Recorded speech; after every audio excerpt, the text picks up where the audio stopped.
నమస్తే welcome to our voice నేను journalist నవద 32 సంవత్సరాల క్రితం అజ్మీర్ సామూహిక అత్యాచారం బ్లాక్మెయిల్ వ్యవహారం సంచలనం రేపింది. అచ్చు ఇలాంటి ఘటనే తాజాగా రాజస్థాన్లో పునరావృతమైంది. బీహార్ జిల్లా బీజయనగర్ ప్రాంతంలో ఘటన జరిగింది. ముస్లిం ఛాందస్తులు ఓ మైనర్ని ట్రాప్ చేసి లైంగికంగా వేధించారు. అలాగే తమకు కొత్త అమ్మాయిలను పరిచయం చేయాలంటూ బలవంతానికి దిగారు. పాఠశాలకు వెళ్లే హిందూ బాలికలను ముస్లింలు ట్రాప్ చేసి బ్లాక్మెయిల్ చేసి లైంగిక వేధింపులకు దిగారు. బీహార్లో జరిగిన ఈ షాకింగ్ కేసు వెలుగులోకి వచ్చింది. ఈ దారుణ ఘటనకు సంబంధించి 2 మైనర్లతో పాటు 7గురిని పోలీసులు అదుపులోకి తీసుకున్నారు. చాలా మంది ఈ మధ్యకాలంలో అబ్బా మా అమ్మాయి 3 సంవత్సరాలు కానీ ఏం డ్యాన్స్ చేసి ఇన్స్టాగ్రామ్లో పెడతారు తెలుసా, మా అమ్మాయికి ఎంత ఫాలోవర్స్ అనుకున్నారు, మస్తు ఫాలోవర్స్ ఉన్నారు. అరే మా అమ్మాయికి 10 సంవత్సరాలు, ఇక చదివేది 2nd 3rd క్లాస్ అయినా కూడా అసలు సోషల్ మీడియాలో ఎంత యాక్టివ్గా ఉంటుంది తెలుసా, ఎక్కడికైనా పోతే మా అమ్మాయిలు సెల్ఫీలు అడుగుతుంటే తట్టుకోలేకపోతున్నాం ఫ్యాన్ ఫాలోయింగ్ను చూసి. ఇలా పేరెంట్స్ ఫేస్బుక్లు, ఇన్స్టా లేకపోతే టిక్ టాక్ ఇలాంటి యాప్స్లో అమ్మాయిలు బిజీ అయిపోతే ఆనందిస్తున్నారు. కానీ బిజీ అయిపోయిన ఆ యాప్ల ద్వారానే ఆ అమ్మాయిల జీవితం సర్వనాశనం అయిపోతుందని తెలుసుకోలేకపోతున్నారు. ఎవరికో ఒకరికి జరిగినంత మాత్రాన అందరికీ ఇలా జరుగుతుందా? మీరు మాట్లాడే దాంట్లో అర్థం ఉందా అంటే ఖచ్చితంగా. ఒక ఇంటికి వచ్చిన సమస్య ఏదో ఒక రోజు మన ఇంటికి రాకుండా మానదు. సోషల్ మీడియా వల్ల ఎంత మేలైతే జరుగుతుందో అంతే ప్రమాదం కూడా ఉంది. దాన్ని ఎంతవరకు ఉపయోగించాలి, ఎలా దాంట్లో మనం పార్టిసిపేట్ చేయాలి, సోషల్ మీడియాలో ఎలాంటి అంశాల గురించి చర్చించాలి అనే కొంత నిబంధనలు లేకపోతే కొంత అవగాహన పిల్లలకు కల్పించడంతో పాటు ముఖ్యంగా ఆడపిల్లలు సోషల్ మీడియాలో యాక్టివ్గా ఉన్న తరుణంలో తల్లిదండ్రుల అబ్జర్వేషన్ లేకుంటే మాత్రం చాలా చాలా చాలా ప్రమాదంగా జరుగుతుంది. ఇప్పుడు నేను చెప్పిన ఉదాంతం కూడా అదే. ఇన్స్టాగ్రామ్లో అమ్మాయిల్ని పరిచయం చేసుకొని ఆ పరిచయం తర్వాత అమ్మాయిల్ని కలవడము, కలిసిన తర్వాత వాళ్ళని ఫొటోస్ ద్వారా న్యూడ్ చేయడము, అలాగే అవి చూయించి లైంగికంగా వేధించినప్పుడు కూడా వీడియోస్ తీయడం, నువ్వు నీ ఫ్రెండ్స్ అందరినీ మాకు పరిచయం చేస్తావా, పరిచయం చేయకపోతే నీ వీడియోస్ బయట పెడతా అనడము. ఇలా ఆ అమ్మాయి ఇరుక్కున్న చట్రంలో నుంచి బయటికి రావడానికి ఆ అమ్మాయికే తెలియకుండా ఇంకా 100 మంది అమ్మాయిని ఆ చట్రాల్లో బిగిస్తోంది. కాబట్టి తల్లిదండ్రులు తస్మత్ జాగ్రత్త. ఇప్పుడు ఇందాక నేను చెప్పిన కేసులో రిహాన్ మహమ్మద్ 20 సంవత్సరాలు, సోహిల్ అన్సారీ 19 సంవత్సరాలు, లుక్మాన్ 20, అర్మాన్ పఠాన్ 19, సాహిల్ కురేషి 19తో పాటు మరో 2 మైనర్లు ఉన్నారు. చూడండి, మైనర్ మగపిల్లలు కూడా హిందూ అమ్మాయిల్ని టార్గెట్ చేస్తూ ఇన్స్టా వేదికగా పరిచయం చేసుకొని ఆ తర్వాత మీరు చాలా బాగా డాన్సులు చేస్తున్నారు, మీరు చాలా అందంగా ఉన్నారంటూ బహుమతులు ఇస్తూ ఫోన్లలో ఆకర్షిస్తారు. ఆ తర్వాత మెల్లగా ట్రాప్లోకి దించుతారు. విశ్వాసం కుదిరిన తర్వాత ఏదో ఒక సాక్ చెప్పి రెస్టారెంటు, హోటళ్లకు తీసుకెళ్తారు. అక్కడే అమ్మాయిలకు సంబంధించిన ఫోటోలను, వీడియోలను రహస్యంగా తీయడం ప్రారంభిస్తారు. ఆ తర్వాత ఈ వీడియోలను చూపించి బ్లాక్మెయిల్కి దిగడం ప్రారంభిస్తారు. లైంగిక వాంఛలు తీర్చాలని, అలాగే మతం కూడా మారాలని ముస్లింలు ఒత్తిడి తేవడం ప్రారంభిస్తారు. దీంతో హిందూ అమ్మాయిలు ఉక్కిరిబిక్కిరైపోయారు. ఏం చేయాలో వారికి అర్థం కాలేదు. చివరికి ఇంటి నుంచి డబ్బులను దొంగలించారు. దీంతో అసలు విషయం కుటుంబీకులకు తెలిసింది. వెంటనే పోలీసులకు ఫిర్యాదు చేశారు. దీంతో నిందితులపై ఫోక్స్ చట్టంతో పాటు వివిధ సెక్షన్ల కింద కేసులు నమోదు చేశారు. బలవంతంగా మత మార్పిడి కూడా చేస్తున్నారంటూ కేసులు నమోదయ్యాయి. ఇక నిందితుల నుంచి మొబైల్స్ స్వాధీనం చేసుకున్నారు. ముఖ్యంగా 15 మందిని అదుపులోకి తీసుకున్నారు. మిగతా వారి కోసం గాలిస్తున్నారు. పాఠశాలకు 5గురు చొప్పున హిందూ అమ్మాయిలను వీరు టార్గెట్ చేశారు. ఈ వ్యవహారం బయటికి రావడంతో హిందూ సంఘాలు తీవ్ర నిరసనను వ్యక్తం చేస్తున్నాయి. నిందితులను కఠినంగా శిక్షించాలని డిమాండ్ చేస్తున్నాయి. ఇప్పుడు ఈ వార్తనంగానే కింద కొంతమంది కామెంట్స్లలో స్టార్ట్ చేస్తారు, నువ్వు హిందూ ముస్లిమ్స్ మధ్య విద్వేషం రెచ్చగొడుతున్నావు, లేకపోతే పొద్దున్న లేస్తే ముస్లింలని అంటావు. నేను ముస్లింలందరినీ అనట్లేదు. ఇక్కడ ఒక విషయం చాలా క్లియర్గా గుర్తుపెట్టుకోవాల్సింది ఏంటంటే, తప్పు చేసిన వాడి మతం నాకు కనిపించదు, అక్కడ తప్పు చేసిన వ్యక్తే కనిపిస్తాడు. కానీ తప్పులు చేస్తున్న వాళ్ళు ఎక్కువ మంది ఏ మతంలో అయితే ఉన్నారో ఆ మతాన్ని ప్రస్తావించాల్సి వస్తోంది. మతం మారమనడము, ఆడపిల్లలను టార్గెట్ చేయడం. చూడండి, ఒక్కొక్క స్కూల్ని 5గురు టార్గెట్ చేసిండ్రట. ఇన్స్టాలో పరిచయం చేసుకొని గిఫ్ట్లు ఇచ్చి మన అమ్మాయిల దగ్గర, కూతుర్ల దగ్గర ఎలాంటి గిఫ్ట్లు వస్తున్నాయి, అసలు వాళ్ళకి ఆ గిఫ్ట్లు ఎక్కడి నుంచి వస్తున్నాయి, వాళ్ళు ఎవరిని కలవడానికి వెళ్తున్నారని కనుక్కునే పరిస్థితిలో పేరెంట్స్ లేరు. ఇంట్లో డబ్బులు దొంగతనం జరిగితే తప్ప ఆ డబ్బుల కంటే విలువైన ఆ అమ్మాయి మానసిక ఒత్తిడికి గురయ్యే అనేక దొంగతనాలు అప్పటికే జరిగిపోయాయి అనే విషయాన్ని తల్లిదండ్రులు గ్రహించలేకపోతున్నారు. మీ అందరికీ గుర్తుందా 1992 అజ్మీర్ ఘటన? దాన్ని ఒకసారి మీకు చెప్తా. 1992లో రాజస్థాన్లో ఈ సెక్స్ స్కాండల్ కేసు అప్పట్లో దేశం మొత్తాన్ని కూడా కుదిపేసింది. అజ్మీర్లోని కాలేజీ యువతలే లక్ష్యంగా కొందరు వ్యక్తులు చేసిన ఆకృత్యాలు బయటికి రావడంతో ఈ సెక్స్ స్కాండల్ వెలుగులోకి వచ్చింది. 100 మందికి పైగా కాలేజీ అమ్మాయిల్ని సామూహిక అత్యాచారం చేసి వారి నగ్న ఫోటోలను వైరల్ చేశారు. ఈ క్రమంలోనే వారిని బెదిరించి మరికొంతమంది అమ్మాయిల్ని తీసుకొచ్చేలా నిందితులు బ్లాక్మెయిల్ చేశారు. ఈ క్రమంలోనే ఈ మొత్తం వ్యవహారం అప్పటి యూత్ కాంగ్రెస్ జిల్లా అధ్యక్షుడు నఫీస్ చిస్తి ప్రధాన నిందితుడు అని తేల్చారు. ఈ నేపథ్యంలో 32 ఏళ్ల సెక్స్ స్కాండల్ కేసులో అజ్మీర్ స్పెషల్ కోర్టు 6గురికి జీవిత ఖైదు వేసింది. నఫీస్ చిస్తి, సలీం చిస్తి, ఇక్బాల్ భాటీ, నసీం సయ్యద్, జమీర్ హుస్సేన్, సోహిల్ ఖనీలను తాజాగా స్పెషల్ కోర్టు దోషులుగా నిర్ధారించింది. ఈ లైంగిక కుంభకోణంలో మొత్తం 18 మంది నిందితులు ఉన్నట్లు తేలింది. వారిలో 9 మందికి ఇప్పటికే శిక్షలు పడగా మిగిలిన 9 మంది నిందితుల్లో ఒకరు ఆత్మహత్య చేసుకున్నారు.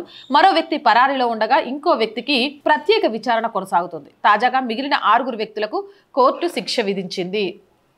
అంటే ఇక్కడ ఎందుకు మాట్లాడాల్సి వస్తోంది అనంటే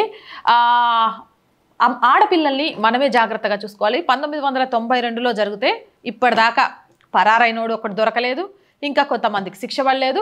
వాళ్ళు 3 పూటల వేసుకుంటూ జైల్లో సిగ్గు, ఎగ్గు, లజ్జ, మానం, మర్యాద వదిలేసి బతుకుతారు. సారీ ఇలా మాట్లాడడానికి. ఆడపిల్లల జీవితాలతో చెలగాటం ఆడినోడు ఇంకా భారతదేశంలో బ్రతికే ఉంటున్నారు. అలా బ్రతికే ఉన్నప్పుడు ఇలాంటి తప్పు చేయొద్దని ఇంకొకటికి భయం ఎక్కడి నుంచి వస్తుంది? ఫస్ట్ చట్టాలు మారాలి సార్. ఇంతకంటే దరిద్రులు ఎవరు సార్? ఆడపిల్లలని కావాలని వలలో వేసుకొని మతం మార్చి అత్యాచారం చేసి వీడియోలు తీసి ఆ వీడియోలను చూపించి ఇంకో ఆడపిల్లని మా దగ్గరకు తీసుకురా, మా పక్కలోకి తీసుకురా అని చెప్పి బెదిరించే ఇలాంటి నీచులకుంటే పరమ నీచులు చండాలులు ఎవరుంటారు సార్? వీళ్ళకి ఎందుకు మరణశిక్ష విధించకూడదు? ఇలాంటి వాళ్ళని ఎందుకు మేపుతూ కూర్చోబెట్టాలి? ఇలాంటి తప్పు చేయకూడదు అని ఇంకొకటికి భయం ఎలా కలగాలి? ఇలాంటివి వార్తలు వస్తూనే ఉన్నాయి, నేను చదువుతూనే ఉన్నా, మీరు వింటూనే ఉన్నారు తప్ప శిక్షలు అనేవి ఒక్కరికి కూడా కఠినంగా పడట్లేదు.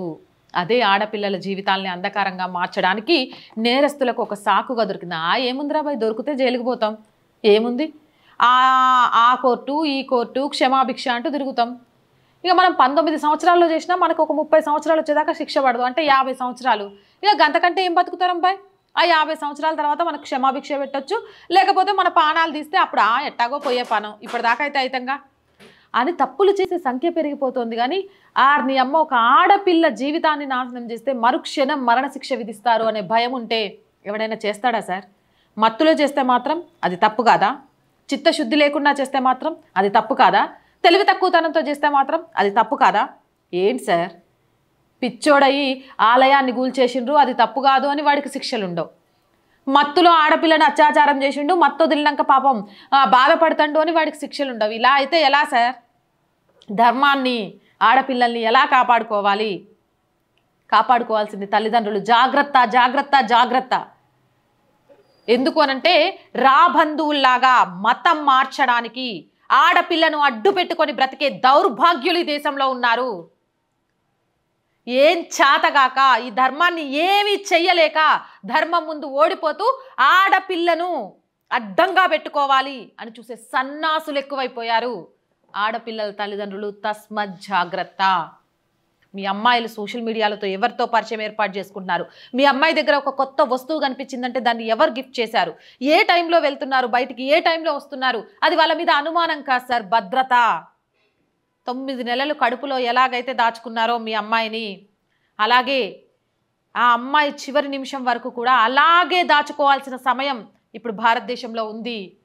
ఇలాంటి చెత్త నా కొడుకులకు శిక్షలు పడవు అన్న ధైర్యం చెత్త నా కొడుకుల్ని పుట్టలు పుట్టలుగా పెంచేస్తోంది. కాబట్టి మీరే జాగ్రత్తగా మీ పిల్లల్ని కాపాడుకోండి. నా ఆవేదనలో, నా కోపంలో నేను చెప్పిన మాటల్లో తప్పుందా? కామెంట్ సెక్షన్లో పెట్టండి. మోర్ వీడియోస్ కోసం ఆర్ వాయిస్ ఛానల్ని వెంటనే సబ్స్క్రైబ్ చేయండి. ఛానల్ చూస్తున్న ప్రతి ఒక్కరికి చిన్న విజ్ఞప్తి అండి. ఒక అమ్మాయిగా ఈ ఛానల్ని ముందుకు తీసుకువెళ్ళడానికి చాలా కష్టపడుతున్నాను. అనేక కామెంట్స్, అనేక కాల్స్, లేకపోతే ఎవరికి తోచినట్టు వాళ్ళు మాట్లాడుతున్నారు. బట్ జాతీయవాదాన్ని, సనాతన ధర్మాన్ని, ప్రజలకిచ్చిన ఆ మాటలను నెరవేర్చని ప్రభుత్వాలను నిలదీస్తూ ఉండే ఏ ఒక్కరికి కూడా ఎవ్వరూ సహాయంగా రారు. అది వాస్తవం. నిజాలను నిర్భయంగా చెప్తే అన్ని రకాలుగా కూడా ఓడిపోతూ ఉంటాం. ఆ ఓటమి తాత్కాలికమని నాకు తెలుసు. ఏదో ఒక రోజు విజయం సాధిస్తానని నమ్మకం ఉంది. ఆ నమ్మకంతోనే అడుగులు ముందేస్తున్నాను. మీ అందరూ సపోర్ట్‌గా నిలుస్తారని. కాబట్టి వీడియో చూస్తున్న ప్రతి ఒక్కరూ ఛానల్‌ని సబ్స్క్రైబ్ చేయండి. సబ్స్క్రైబ్ చేయడం వల్ల ఆర్ వాయిస్ కుటుంబం ఎంత పెరిగితే నాకు అంత ధైర్యంగా ఉంటుంది. అండ్ ఒక్క లైక్ ద్వారా మన వీడియోస్ వైరల్‌గా మారతాయి. అలాగే కంటెంట్ బాగుంది అనంటే మీ ఫ్యామిలీ అన్ని గ్రూపుల్లో షేర్ చేయండి. అన్నిటికంటే ముఖ్యంగా ఒక వ్యవస్థను నిలబెట్టాలి అంటే ఆర్థికంగా కూడా ఆ వ్యవస్థకు పట్టు ఉండాలి. ఆర్థికంగా ఛానల్ని నిలబెట్టడం కోసం నేను 100% కష్టపడుతూనే ఉన్నాను. నేను చేసే మిగిలిన వర్క్స్ నుంచి వచ్చే అమౌంట్ను కూడా ఇక్కడ పెడుతున్నాను. బట్ అయినా కూడా చాలా కష్టంగానే ఉంది. కానీ ఈరోజు నాకు ఎవరి సపోర్టు పెద్దగా దొరక్కపోయినా ఏదో ఒక రోజు చాలా సక్సెస్ అవుతాననే నమ్మకం ఉన్నాను. ఆ నమ్మకంతో అడుగులు ముందుకేస్తున్నాను. అక్కడి వరకు చేరేదాకా ఆర్థికంగా మీ అందరూ చేయూతనివ్వండి. మీరు చేసే చిన్న సహాయం కూడా ఐ స్వేర్ ఖచ్చితంగా ఛానల్ డెవలప్మెంట్ కోసమే ఉపయోగిస్తాను. ఇంకా మంచి కార్యక్రమాల్ని నిర్భయంగా మీ ముందుకు తీసుకొస్తాను. ఆర్థికంగా సపోర్ట్ చేయాలి అనుకునేవారు సబ్స్క్రిప్షన్ పక్కనే జాయిన్ అనే బటన్ ఉందండి. 1 to 5 లెవెల్స్ ఉంటాయి. ఏదో ఒక లెవెల్లో సపోర్ట్ చేయొచ్చు. లేదా స్క్రీన్ మీద గూగుల్ పే, ఫోన్పేతో పాటు అకౌంట్ డీటెయిల్స్ ఉన్నాయి. మీకు తోచిన సహాయం చేయడం ద్వారా ఈ ఛానల్ని నిలబెట్టాలనే ఒక అమ్మాయి కలకు సహాయం అందించిన వాళ్ళు అవుతారు. వ్యాపార ప్రకటనల కోసం ఎంతో మంది వ్యాపారాలు చేస్తారండి. మాలాంటి ఛానల్స్కి ఇచ్చేది చాలా చిన్న అమౌంట్ యాడ్స్ కోసం. దానివల్ల మేము సస్టైన్ కాగలుగుతాము. సో మీ వ్యాపారం కూడా అంతే వృద్ధి చెందుతుంది. ఎందుకు అంటే మాకుండే వ్యూవర్షిప్ మీద మా నమ్మకం అలాంటిది. ఫేక్ వ్యూవర్షిప్ ఇక్కడ ఉండదు కాబట్టి.